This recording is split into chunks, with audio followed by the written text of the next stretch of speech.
आखिर क्या है नाग पंचमी मनाने के पीछे का पौराणिक रहस्य। भारत एक ऐसा देश है जहाँ तरह तरह के त्योहार अलग अलग धर्मों और समुदायों द्वारा मनाए जाते हैं। खास तौर से हिंदू धर्म में अनेक प्रकार के छोटे बड़े व्रत और त्योहार मनाए जाते हैं। ऐसा ही एक प्रमुख त्योहार है नाग पंचमी, जो सावन महीने के शुक्ल पक्ष की पंचमी तिथि को मनाया जाता है। आज की इस कड़ी में हम आपके लिए लेके आए हैं एक ऐसी रोचक कथा जिसकी बारे में कहा जाता है कि ये दक्ष प्रजापति की पुत्री थी, जिनका विवाह महर्षि कश्यप के साथ हुआ था। एक बार कद्रू की सेवा भाव से प्रसन्न होकर महर्षि कश्यप ने कोई वरदान मांगने को कहा, तो कद्रू ने 1000 नागों को पुत्र रूप में प्राप्त करने का वरदान मांगा। परिणाम स्वरूप कद्रू 1000 नागों की माता हुई और इस तरह ये नाग माता कहलाई। इनके विषय में एक कथा सुनने में आती है, जिसका वर्णन भविष्य पुराण में आता है कि जब राक्षसों और देवताओं द्वारा सागर मंथन हो रहा था, उस समय कई तरह की बहुमूल्य रत्न और वस्तुएं समुद्र से प्राप्त हुईं। उसी दौरान उच्चैश्रावा नाम का एक सफेद रंग का घोड़ा सागर से निकला।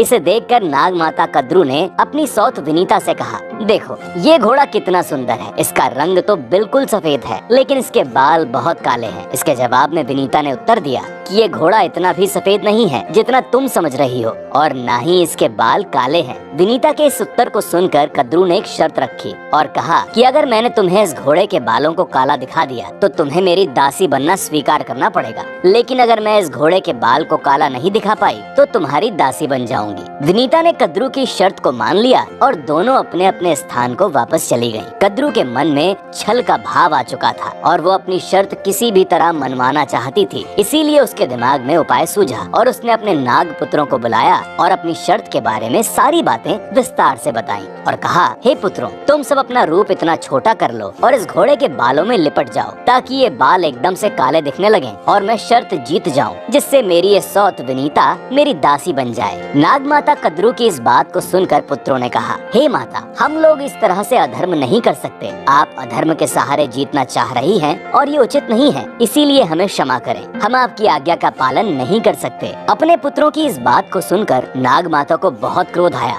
और उन्होंने कहा, मैं तुम सबको श्राप देती हूँ। कुछ काल बाद पांडव वंश में एक राजा होंगे जिनका नाम जन्मेजय होगा। वो जब सर्प यज्ञ करेंगे तो उस यज्ञ में तुम सब जलकर भस्म हो जाओगे और तुम सब का नाश हो जाएगा। ये सुनकर कद्रू के सारे पुत्र बहुत डर गए और तुरंत ही वासुकी नाग को लेकर ब्रह्मा जी के पास पहुँचे और वहाँ सारी घटना सुनाई। सारी घटना सुनने के बाद ब्रह्मा जी ने कहा, हे वासुकी, आप चिंता न करें। कुछ समय बाद यायावर वंश में एक तपस्वी ब्राह्मण जरत्कारु का जन्म होगा। उससे तुम अपनी बहन का विवाह कर देना। दोनों के संयोग से आस्तिक नाम का प्रतापी पुत्र जन्म लेगा, जो राजा जन्मेजय द्वारा किए गए सर्प यज्ञ को रोककर तुम सबकी रक्षा करेगा। ब्रह्मा जी के कहे अनुसार समय आने पर आस्तिक मुनि ने राजा जन्मेजय के सर्प यज्ञ को रोककर सभी नागों की रक्षा की। जिस दिन आस्तिक मुनि ने नागों की रक्षा की वो दिन पंचमी का था और संयोग से ब्रह्मा जी ने जो वरदान नागों की रक्षा के लिए दिया था वो दिन भी पंचमी का ही था। इस वजह से ये पंचमी का दिन नागों को बहुत प्रिय है। इस दिन नागलोक में एक खास उत्सव मनाया जाता है। भविष्य पुराण में नागों पर दूध चढ़ाने के विषय में एक आध्यात्मिक कारण ये भी बताया गया है कि नाग पंचमी वाले दिन सर्पों को दूध चढ़ाने से सर्प भय नहीं रहता और जो भी व्यक्ति नाग पंचमी के दिन पूरे विधि विधान से सर्प और नागों की पूजा करता है उसे नागलोक में स्थान मिलता है। सर्पों की शारीरिक संरचना के विषय में भविष्य पुराण में एक और रोचक तथ्य बताया गया है और वो ये है कि सर्पों की मृत्यु कुछ इस तरह से होती है,